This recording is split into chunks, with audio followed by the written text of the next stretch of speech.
Bird and Kip, Episode 4, Kip, the race car driver.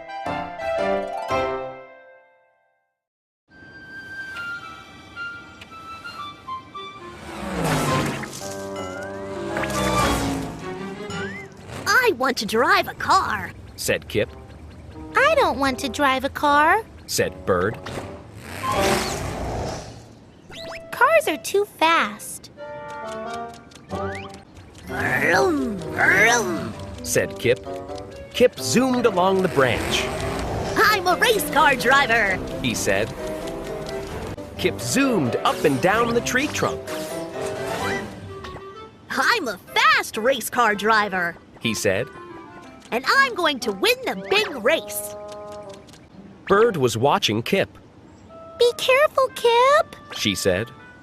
Vroom, vroom, vroom. Said Kip. You are running very fast. Said Bird.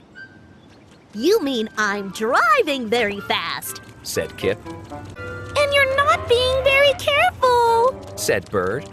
Nobody is faster than me. Said Kip. Just then, Kip tripped. He went flying into the air.